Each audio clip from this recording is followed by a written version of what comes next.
Everybody, welcome to my channel. I hope you all are fine. तो आज की video में हम क्लास 9 की बहुत ही famous poem the road not taken के बारे में पढ़ेंगे। वीडियो में हम इसकी line to line summary cover करेंगे। ये पोएम आपकी बिहाइव की बुक की फर्स्ट पोएम है, the road not taken. Robert Frost is the poet of this poem. और ये जो पोएम है ये एक ऑटोबायोग्राफिकल और मेटाफोरिकल पोएम है, जिसका मतलब ऑटोबायोग्राफीज आपको पता होगा, जो भी लोग अपने बारे में लिखते हैं उसको ऑटोबायोग्राफी कहते हैं। तो ये पोएम भी एक ऑटोबायोग्राफिकल पोएम का एग्जांपल है। इसका मतलब इसमें पोएट ने अपने लाइफ के एक्सपीरियंस को शेयर कर रखा है, उनके खुद के लाइफ के एक्सपीरियंस को। और ये जो पोएम है इसमें जो आपको बताया गया वो खाली पोएट का ही नहीं, हम सभी का कॉमन एक्सपीरियंस होता है। और जब मैं आपको इसे पढ़ाऊंगी तो आप इसको अपनी लाइफ से भी रिलेट कर सकते हैं और आपको ये पोएम बहुत जल्दी समझ आने वाली, क्योंकि इसके एक्सप्लेनेशन काफी इजी है। और ये हमारी बेसिकली हम सबकी लाइफ में जो चॉइसेस हमें लेनी पड़ती है उससे रिलेटेड पोएम है। और ये मेटाफोरिकल इसलिए क्योंकि यहाँ पे मेटाफोर यूज करा है। मेटाफोर एक लिटरेरी डिवाइस है जो कि पोएम्स में यूज करा जाता है। मेटाफोर का मीनिंग आई होप आपको पता होगा। मेटाफोर का मतलब होता है जब आप टू थिंग्स का कंपैरिजन करते हैं, बट मेटाफोर में हम डायरेक्ट कंपैरिजन नहीं करते हैं, उसमें इनडायरेक्ट कंपैरिजन होता है। जिस पोएम की मैं आपको जब लाइन टू लाइन एक्सप्लेनेशन दूंगी तो मैं आपको बता दूंगी कौन सी लाइन में मेटाफोर्स यूज हो रहे हैं। जैसे कि हमारी जो फर्स्ट लाइन है, to roads diverge in a yellow wood, तो ये जो वर्ड है टू रोड्स, इसको कंपेयर करा गया है टू चॉइसेस जो कि हमारी लाइफ में आती है। तो इस तरह से जो टू थिंग्स या आइडियाज के बीच में जो भी कंपैरिजन होता है उसको मेटाफोर कहते हैं। और ये एक लिटरेरी डिवाइस है। और मेटाफोर की जैसी सेम एक और लिटरेरी डिवाइस होती है जो कि होते हैं सिमिली, बट दोनों में डिफरेंस ये होता है कि जो सिमिली है वहाँ पे डायरेक्ट कंपैरिजन किया जाता है और वहाँ पे एज और लाइक वर्ड का यूज किया जाता है कंपैरिजन के लिए। जैसे आपने बहुत बार देखा होगा, you are sweet like a mango, तो उसमें जब लाइक या फिर एज वर्ड का हम यूज कर देते हैं तो होता है वहां पर भी कंपैरिजन है दो चीजों के बीच में, बट वो सिमिली होता है। और मेटाफोर में इनडायरेक्ट कंपैरिजन होता है, उसमें आपको खुद से पता लगाना पड़ता है कि यहाँ पे किस चीज को किससे कंपेयर किया गया है। तो पहले मैं आपको पोएम की एक छोटे समरी बता देती हूँ पूरी पोएम की, उसके बाद हम लाइन टू लाइन एक्सप्लेनेशन देखेंगे एंड उसमें आपको सारे लिटरेरी डिवाइसेस और राइमिंग स्कीम्स भी मैं आपको साथ के साथ बता दूंगी। और इसमें जो भी डिफिकल्ट वर्ड है वो भी मैं आपको साथ के साथ अंडरलाइन करके बता दूंगी। आप उनको अपने बुक में भी नोट डाउन कर सकते हैं ताकि बाद में आप जब पोएम रिवाइज करें तो आपको अच्छे से वो याद रहे। तो चलिए स्टार्ट करते हैं पहले शॉर्ट समरी। तो ये जो पोएम है ये रॉबर्ट फ्रॉस्ट ने अपने लाइफ एक्सपीरियंस से शेयर करी। उन्होंने बताया कि एक बार वो ट्रेवल कर रहे थे और वो एक ऐसे पॉइंट पर आ गए जहाँ से टू रोड्स डाइवर्ज हो रहे थे। डाइवर्ज होने का मतलब है डिवाइड हो रहे थे। तो वो टू अलग अलग रोड से, तो वो उस पॉइंट पे खड़ा था और उसको एक बहुत बड़ी कंफ्यूजन थी कि वो कौन सा रोड चूज में। ऐसा नहीं कि वो पोएट कहीं जा रहे थे और वो खो गए, उसे नहीं पता कौन से रास्ते पे उसे जाना है। इस पोएम से वो क्या बताना चाह रहे हैं कि हम सभी की लाइफ में भी सेम इसी तरह टू चॉइसेस होती है और हम उस पॉइंट पे खड़े होते हैं और हमें अब वो टू चॉइसेस में से एक ही को चूज करना पड़ता है। तो वो इस पोएम में बताया गया है कि कैसे हम उस चॉइस को चूज करते हैं। पहले तो हम उसके सारे कॉन्सिक्वेंसेस के बारे में जानते हैं कि अगर हम फर्स्ट वाली चॉइस लेंगे तो उसके क्या इफेक्ट्स होंगे, और अगर हमने सेकंड वाली चॉइस ली तो उसके क्या इफेक्ट्स हमारी लाइफ में आएंगे। और ये पोएम का एक बहुत ज्यादा डीप मीनिंग है। जो भी हम चॉइस लेते हैं हमारा फ्यूचर उसी पे तय होता है। और आज जो आपने चॉइस ली है डेफिनेटली जो आपका कल जो भी आपका फ्यूचर होगा वो उसी चॉइस की वजह से होगा। तो चॉइसेस छोटे से छोटे भी होते हैं और बहुत बड़ी चॉइसेस भी हमें अपनी लाइफ में लेनी पड़ती है। फॉर एग्जाम्पल आपकी मम्मा आज आपके लिए कुछ खाना बना रही है तो उसमें भी वो आपको टू चॉइसेस दे सकते हैं, that whether you want to eat sabzi and roti और whether you want to eat pizza. तो उसमें भी हमें चॉइस लेनी पड़ेगी। तो उसमें तो सब बच्चे फटाफट पिज्जा को चूज कर लेंगे क्योंकि उन्हें वो टेस्टी लगता है। बट ये एक बहुत ज्यादा छोटी चॉइस है। तो मैंने आपको ऐसे एग्जांपल के लिए बताया कि क्या चॉइसेस होती है। इसके अलावा अभी आप 9th क्लास के स्टूडेंट्स हो, अब 2 इयर्स के बाद जब आप 11th क्लास में आ जाओगे तब आपको एक बहुत इंपॉर्टेंट चॉइस अपनी लाइफ में लेनी पड़ेगी। एंड यस, वो कौन सी चॉइसेस होंगी, वो आपकी स्ट्रीम चॉइस होंगी। For example humanities, commerce, science, उन तीनों में से आपको कोई एक स्ट्रीम चूज करनी पड़ेगी। इसको चॉइस करने के लिए हमारे माइंड में बहुत सारे क्वेश्चंस आते हैं। वही पोएट बताना चाह रहे हैं कि जो भी चॉइस हम लेंगे उससे हमारी आगे की लाइफ डिसाइड होती है। तो हमें वो चॉइस बहुत ध्यान से लेनी चाहिए और पहले उसके बारे में पूरा जान लेना चाहिए कि अगर ये लेंगे तो हमारा क्या होगा, अगर हम ये लेंगे तो क्या होगा। क्योंकि कई बार आपने देखा होगा हम कोई चॉइस ले लेते और बाद में रिग्रेट फील कर, शायद हमने दूसरी वाली चॉइस ली होती, शायद हमने वो चूज करा होता तो आज हम कुछ और होते। तो जैसे कि ये जो स्ट्रीम का सिलेक्शन है इसमें बच्चे कैसे चॉइस करते हैं, उनके कोई एल्डर ब्रदर सिस्टर होंगे या कोई कजन्स वगैरह होंगे, वो उनको पूछेंगे, उनको देखेंगे कि वो स्ट्रीम लेके क्या कर रहे हैं, या फिर वो अपना इंटरेस्ट देख सकते हैं, पेरेंट्स ने जो बोला है वो देख सकते हैं। तो उसके काफी क्राइटेरिया हो सकते हैं किसी भी चॉइस को लेने के, बट एट लास्ट हम सभी को एक ही चॉइस चूज करनी पड़ेगी। ऐसा नहीं है हम एक साथ दो चीजों को साथ में लेके चल सकते। तो इस पोएम में भी पोएट ने यही बताया कि ये उस पॉइंट पे था जहाँ पे टू रोड्स डाइवर्ज हो रहे थे। ये ट्रैवलर था, ये पोएट यानी कि एक ही पर्सन था, तो ये सेम टाइम पे साइमल्टेनियसली दोनों रोड्स को ट्रेवल नहीं कर सकता था, उसको कोई एक चूज करना पड़ता। उसने वो वाला रोड चूज करा जो कि लेस ट्रेवल था, जहाँ पे लोग कम गए हुए थे, क्योंकि वो एक एडवेंचरस टाइप का पर्सन था। ये लाइन है जिसमें पोएट ने बताया उसने वो वाला रोड लिया जहाँ पर लेस ट्रेवल है। इसका भी एक डीप मीनिंग है, जिससे कि आजकल के सिनेरियो में क्या होता है, हम सब वो करते हैं जो सभी लोग करते हैं। यानी कि आपने जैसे कि मान लो अभी स्ट्रीम का सिलेक्शन का मैं आपको बता रही थी, तो कुछ बच्चों को खुद अपना इंटरेस्ट नहीं पता, अगर उसका फ्रेंड कॉमर्स ले रहा है तो वो भी कॉमर्स ले लेगा, अगर ज्यादा बच्चे साइंस में तो वो साइंस में मूव करेगा। इस बताने का ये मतलब है कि जो सभी लोग करेंगे वो भी वही करेगा, तो उसको एक भेड़ चाल कह रहे थे। बट पोएट जो है उन्होंने बताया उन्होंने ऐसा नहीं करा। जिस रोड पर सब जा रहे थे उन्होंने वो वाला रोड ना चूज करके बल्कि उन्होंने दूसरा वाला रोड चूज करा जहाँ पे लोग कम गए थे। तो इससे भी हमें ये पता चल रहा है कि वो थोड़े एडवेंचरस टाइप के थे, और तो उनको नहीं पता था कि उस वाले रोड पर जाने से क्या होगा, बट उन्होंने फिर भी लेस ट्रेवल्ड वाला रोड चूज करा। तो ये जो पोएम है इसमें बेसिकली जो हमारे पोएट है रॉबर्ट फ्रॉस्ट, वो एक बहुत बड़ी डायलामा होती है प्रॉब्लम या फिर कंफ्यूजन। तो उनको क्या कंफ्यूजन थी, ऑब्वियसली उनको उन दोनों चॉइसेस में से एक चूज करना था, वो वाली कंफ्यूजन थी। और आप खुद सोचो अगर हमारे भी कोई लाइफ में चॉइसेस आए तो हम ऐसे तो है नहीं कि जो हम सा मन करा वही चूज कर लेते हैं, हम पहले उसके बारे में अच्छे से जानते हैं, उसके प्रॉस एंड कॉन्स देखते हैं, देन तभी हम उसको चॉइस करते हैं। तो आई होप आपको इसकी शॉर्ट समरी समझ आई होगी। Now let's move the line by line explanation of this poem, and इसी लाइन बाय लाइन एक्सप्लेनेशन में मैं आपको लिटरेरी डिवाइसेस और rhyming schemes and difficult words पे बताती जाऊंगी। तो चलिए स्टार्ट करते हैं। पहले हम हाफ पोएम को कवर करेंगे जो कि हमारे 2 सेंटेंस कवर करेंगे, यानी कि हमारी हाफ पोएम। तो चलिए स्टार्ट करते हैं।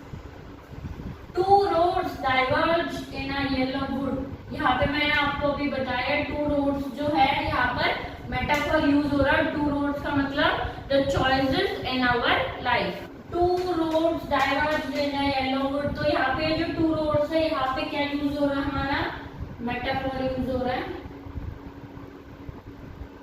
मेटाफर का मतलब कंपैरिजन। तो ये जो दो रोड्स है इनका कंपैरिजन पोएट ने किससे करा है, the choices in our life. हमारे पास 2 चॉइसेस भी हो सकती है, 2 से ज्यादा चॉइसेस भी हो सकते हैं। तो बेसिकली टू रोड्स का मतलब है द 2 चॉइसेस।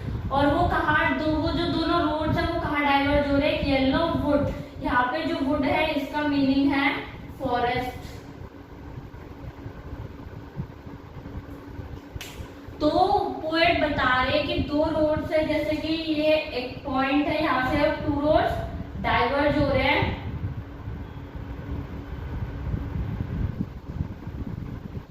राइट एक लेफ्ट। तो डाइवर्ज होने का मतलब डिवाइड हो रहे, डाइवर्ज का मतलब डिवाइड। तो 2 रोड्स ऐसे डिवाइड हो रहे हैं इन अ येलो वुड। यहाँ पे जो वुड है उसका मतलब है फॉरेस्ट, और येलो वर्ड क्यों यूज करा है, येलो बेसिकली ऑटम सीजन को दिखाने के लिए यूज करा है। ऑटम सीजन में क्या होता है, जो लीव्स होते हैं वो शेड डाउन हो जाते हैं फ्रॉम द ट्रीज, और वो येलो कलर की लीव्स हो जाती है। तो उसी के लिए यहाँ पे येलो वुड यूज करा गया, जिसका बेसिकली मतलब है ऑटम सीजन, और वुड यानी कि फॉरेस्ट। तो वो रोड दोनों फॉरेस्ट में जाकर डिवाइड हुए। Line and sorry I could not travel both. और फिर पोएट बता रहे हैं कि वो दोनों रोड्स को एक साथ ट्रेवल नहीं कर सकता। ये बात हम सभी जानते हैं, एक ही पर्सन दोनों रोड्स पे एक साथ तो नहीं जा सकता। तो पोएट को कोई एक रोड ही चूज करना पड़ेगा और उसी पे वो ट्रेवल करेगा।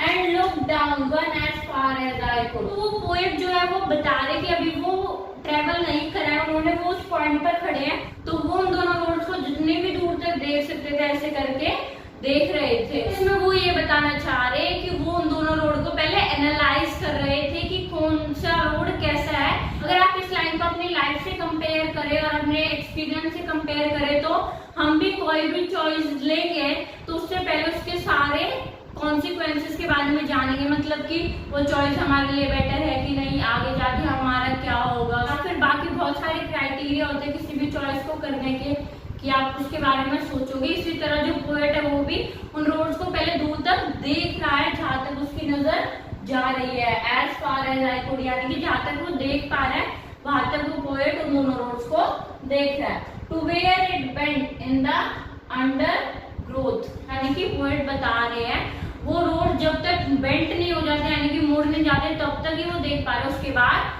The poet can't able to see the roads. अब आप खुद सोचो, आप इस पॉइंट पे खड़े हैं, ये रोड्स अगर यहाँ तक है तभी आपको दिखेंगे। अगर इस लाइन का ये मतलब है वो पोएट उन रोड्स को जब तक देख पा रहे हैं जब तक वो स्ट्रेट है। उसके बाद जब देखो ये अगर रोड बेंट हो जाएगा और पोएट यहाँ पे खड़ा है, तो वो ये वाला रास्ता तो नहीं देख पाएगा ना, वो खाली स्ट्रेट में जितना लंबे तक है वहां तक देख पा रहा है। उसके बाद अगर कोई रोड बेंट होके कहीं दूसरी डायरेक्शन में जा रहे हैं तो वो नहीं देख पाएगा। तो इस लाइन का यही मतलब है वो कहाँ तक देख रहा था, जब तक कि वो बेंड नहीं हो रहा था। और ये जो अंडर ग्रोथ है इसका मतलब होता है स्मॉल हर्ब्स और श्रब्स, जो कि छोटे छोटे रास्ते में झाड़ियां या पेड़ पौधे वो भी उसके रास्ते में रुकावट बन रहे थे, मतलब वो उसको आगे का देखने नहीं दे रहे थे। ऑब्वियसली जब वो रास्ता बेंड करेगा तो वहां पे जो भी हर्ब्स या श्रब्स होंगे, हर्ब्स या श्रब्स की वजह से पोएट को आगे का नहीं दिख रहा। तो यहाँ पे अंडर ग्रोथ का मतलब है जहाँ पे पोएट नहीं देख सकता। और ये जो अंडर ग्रोथ है ना, ये भी एक मेटाफोर है।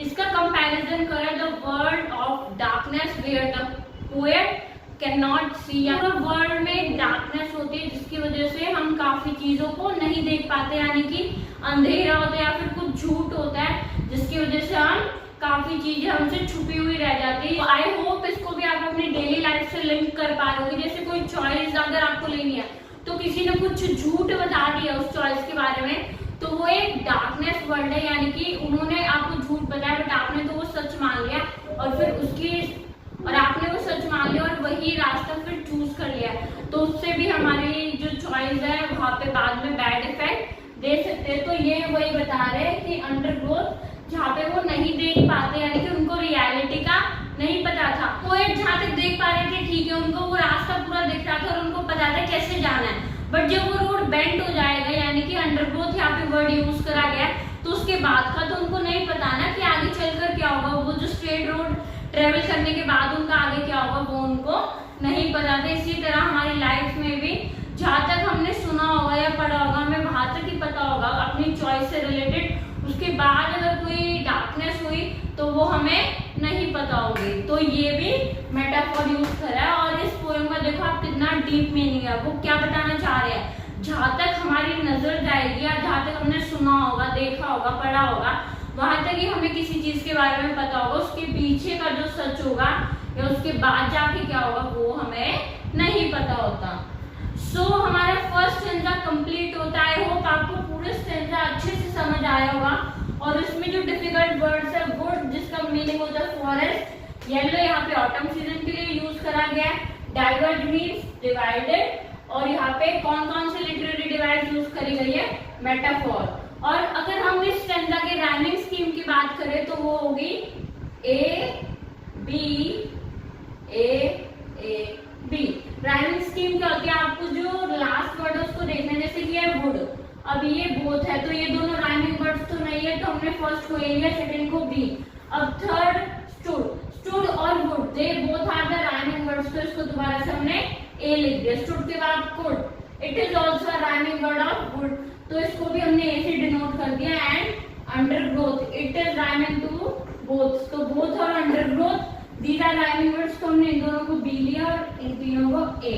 तो हमारी इस स्टेंजा की राइमिंग स्कीम क्या हो गई, A B A A B. So let's move on to the another stanza. Then took the other just as fair and having perhaps the better claim। Finally एक road choose कर लिया है और उन्होंने कौन सा रूट चूज करा है, जो कि वांटेड वियर है, वांटेड वियर का मतलब होता है less travelled others as fair, fair का मतलब अच्छा। तो वो पोएट बता रहे हैं मुझे जो रोड सही लगा मैंने वो चूज कर लिया है, टुक द अदर, अदर यानी कि उन्होंने दूसरा वाला चूज करा, वो उनको सही लगा।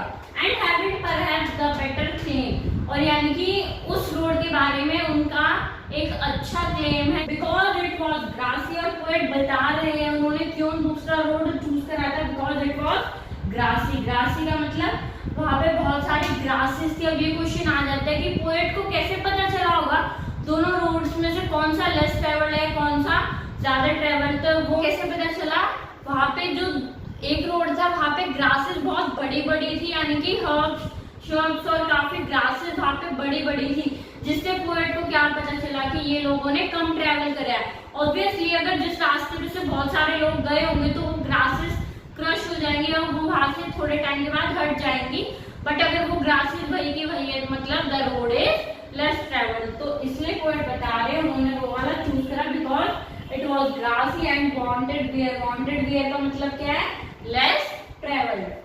दो as for that the passing there had worn them really about the same. Although poet ने वो वाला रास्ता चूज कर लिया है जिसपे लोग कम गए थे, बट फिर भी उसके माइंड में कंफ्यूजन सी है कि क्या पता ये मेरा इल्यूजन हो कि ये रोड लेस ट्रेवल्ड है, ऐसे सच में ना भी हो, ऐसा भी हो सकता है। यानी कि पोएट ये सोच रहा था कि मैंने बात देखी कि वो वाला रास्ता ग्रासी है, क्या पता ये मेरा एक इल्यूजन और ऐसा सच ना हो, क्योंकि जो ग्रास है जरूरी नहीं उससे ये पता चल रहा हो कि वहां पे कम लोग गए, क्या पता दोनों रोड्स पर सेम पीपल गए हो। वो पोएट बेसिकली अब कंफ्यूजन में था, यानी कि मान लो कोई स्ट्रीम आप ले लेते हो पहले कुछ सोच के, फिर आप खुद ही उसको अपोजिंग सोचते हो कि क्या पता मैंने ये गलत लिया, या फिर आपने ये सोचा कि चलो साइंस ले लेते, साइंस में कम बच्चे होंगे और वहां पे कंपटीशन आपका कम होगा, बट फिर आप अगर उस स्ट्रीम को ले लेते तो उसके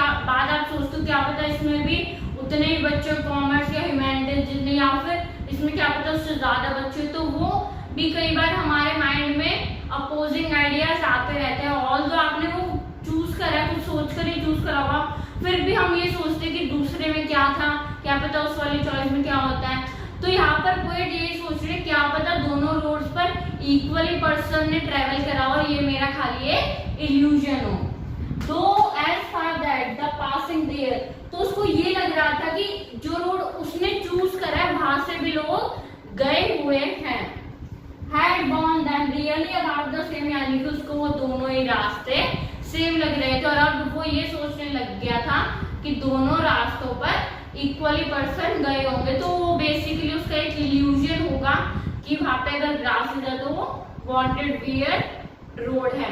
तो ये जो लास्ट की लाइन है इनसे पोएट यही बताना चाह रहे हैं कि जो चॉइस हम ले लेते उसके बाद भी हम दूसरे के बारे में जरूर सोचते रहते हैं कि दूसरे में क्या होगा, क्या मैंने ये चॉइस लेके कोई गलती तो नहीं कर दी। तो आई होप आप भी अंडरस्टैंड कर पा रहे होंगे, बहुत सारी चॉइसेस आपके पास आती है और आपको कंफ्यूजन होती हैं। तो ये जो हमारा सेकंड स्टैंजा है इसमें यहाँ पे जो ये एज फेयर यूज करा गया ये सिमिली का एग्जांपल है। लिटरेरी डिवाइस कौन सी यूज हो रही है यहाँ पे, सिमिली। मैंने आपको वीडियो की स्टार्टिंग में बताया था सिमिली में एज या फिर लाइक वर्ड यूज होते, तो यहाँ पे एज यूज हो रहा है, यानी कि यहाँ पे भी कंपैरिजन हो रहा है, वो रास्ते को एक अच्छा रास्ता बता रहे हैं, तो यहाँ पे सिमिली यूज हुआ है। एंड ये जो वर्ड है wanted where, here alliteration is use, यहाँ पे कौन सी लिटरेरी डिवाइस यूज हुई है, एलिट्रेशन। एलिट्रेशन क्या होता है, जिसमें सेम साउंड्स के वर्ड्स एक साथ आते हैं और रिपीट होते हैं, जैसे कि वांटेड वियर, तो दोनों की साउंड W से स्टार्ट हो रही, तो दीज वर्ड्स आर एलिट्रेशन। अगर आपसे इस स्टैंजा की राइमिंग स्कीम पूछी जाए तो वो क्या होगी, fair A, claim B, wear और फेयर राइमिंग है तो ये दोबारा A, there is also A and claim same, this is B. तो जो सेकंड स्टैंजा है उसकी भी हमारी राइमिंग स्कीम क्या है, A B A A B. Basically जो चारों स्टैंजा उसकी राइमिंग स्कीम्स सेम होंगी, ए बी ए ए बी। तो हमारे फर्स्ट टू स्टैंजा यानी कि हाफ पोएम कंप्लीट हो गई है। तो चलिए अब हम नेक्स्ट टू स्टैंजास भी देख लेते हैं। सो ये हमारा third stanza and this is fourth. Third stanza में पोएट क्या बता रहे हैं, बोथ दैट मॉर्निंग इक्वली ले।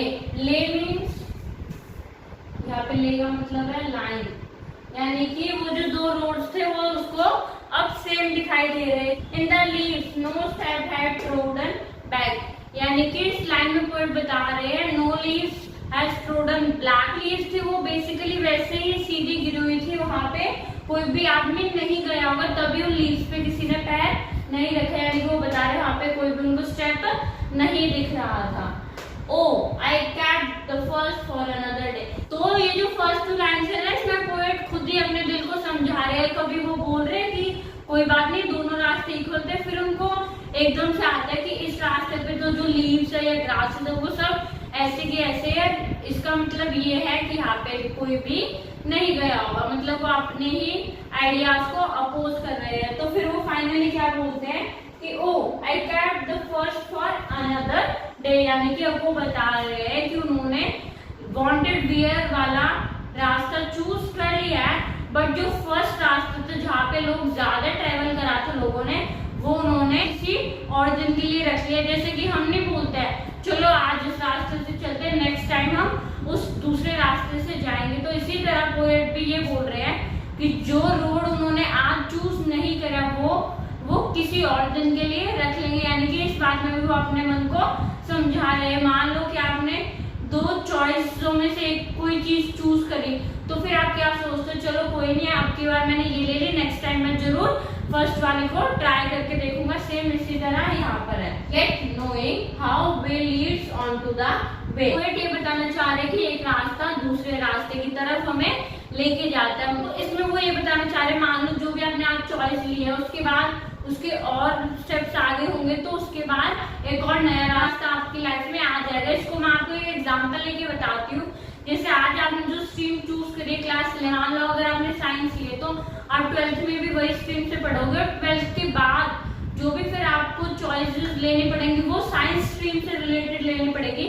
यानी कि जो चॉइस आपने क्लास 11th में ली थी, अब वो नई चॉइसेस की तरफ हमें लाके खड़ा कर दिया। अब आप उसमें डॉक्टर बन सकते हो या इंजीनियरिंग लाइन में जा सकते हो। उसके बाद फिर आपको वो चॉइस नहीं मिलेगी that you have a CA और अकाउंटेंट में अगर आपको जाना है तो पहले आपको कॉमर्स लेनी पड़ती है। यानी कि जो चॉइस आपने पहले ले ली थी, अब उससे आगे आपके पास रास्ता आ जाएगा, यानी कि एक रास्ते से दूसरा रास्ता आ जाता है। तो यहाँ पे पोएट ये बता रहे हैं way leads on to the way, यानी कि एक रास्ते से आगे फिर उसी के रास्ते हमारे पास निकलते हैं।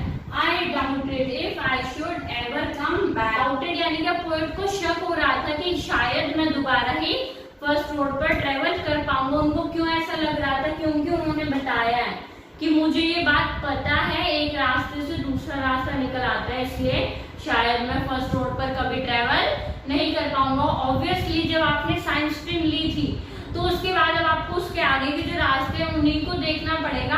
अब आप दोबारा से पीछे जाके कॉमर्स स्ट्रीम तो नहीं ले सकते ना क्लास 11 की। इसी तरह यहाँ पे पोएट ने बताया कि शायद ही लाइफ में ऐसा कोई चांस होगा जब वो दोबारा फर्स्ट रोड पर ट्रैवल करे। उसकी पॉसिबिलिटीज बहुत कम है, ऐसा कभी भी नहीं होता। जो हमने एक बार चॉइस ले ली फिर उसमें ही आगे हमें स्टेप करना पड़ेगा। तो पोएट भी यहाँ पे यही बताना चाह रहे हैं दैट उनको ऐसा डाउट है शायद ही वो कभी दोबारा इस रास्ते पर आ पाएंगे। I shall be telling with the sigh. Sigh का यहाँ पे मीनिंग क्या है, डीप ब्रीथ। तो पोएट बता रहे उन्होंने जो भी रास्ता चूज करा उसके आगे क्या कॉन्सिक्वेंसेस होने वाले। पोएट हमें कैसे बताएंगे, साई यानी कि डीप ब्रीथ में। ये जो डीप ब्रीथ है ये हैप्पीनेस की भी हो सकती है, रिलीफ की भी हो सकती है और सैडनेस की भी हो सकती है। कि वो जो रास्ता उन्होंने लिया है, रास्ते का मतलब वो यहाँ पे हमारे लाइफ की चॉइसेस से बताना चाह रहे हैं। जो भी हमने चॉइस ली है वो हमारे लिए एक दिन हैप्पीनेस भी ला सकते हैं और सैडनेस भी ला सकते हैं। आदमी को पहले नहीं पता होगा ना जो भी उसने चूज करा उसमें आगे क्या पता उसका बेटर फ्यूचर हो भी सकता है और ना भी हो सकता है। तो वो यही बता रहे कि वो एक डीप ब्रीथ के बाद बताएंगे कि उनके साथ क्या हुआ था फर्स्ट रोड चूज करने के बाद। पोएट बता रहे कि वो जो रास्ता उन्होंने लिया उसके बाद क्या होगा वो उनको कब पता चलेगा, समवेयर एजेस हेंस का मतलब इन द फ्यूचर। ऑब्वियसली जो भी आज हमने चॉइस ली है उसके रिजल्ट्स हमें फ्यूचर में जरूर पता चलेंगे। तो यहाँ पे पोएट यही बताना चाह रहे हैं एजेस एंड एजेस यानी कि कुछ साल के बाद, हेंस इन फ्यूचर पता चलेगा कि जो भी हमने उस दिन चॉइस ली थी वो हमारे लिए कैसी रही। Two roads diverge in a wood, I took the one less traveled by, then that has made all the difference। यहाँ पे ये फिर से फर्स्ट वाली लाइन में रिपीट करी गई है कि दो रोड्स एक वुड में डाइवर्ज हो रहे थे, तो उन्होंने कौन सा रोड लिया? I took the one less traveled by, जो कि less traveled था, and that has made all the difference। और वो जो रास्ता उन्होंने चूज करा उसी की वजह से सारे डिफरेंसेस आएंगे। डिफरेंसेस का मतलब होता है जो पोएट को सबसे अलग करता है, यानी कि जो रास्ता उन्होंने लिया वो किसी और ने नहीं ट्रैवल करा था, तो वो बोल रहे हैं उसी की वजह से सारे डिफरेंसेस आएंगे। तो ये थी पूरी पोएम की लाइन टू लाइन एक्सप्लेनेशन। और जो थर्ड और फोर्थ स्टैंजा इनकी भी राइमिंग स्कीम ए बी होंगी। आई होप आपको पूरी पोएम अच्छे से समझ आई होगी। Now we are going to end the video. I hope you like the video. Please share the video to all your friends of class 9 and also subscribe the channel. Thank you so much.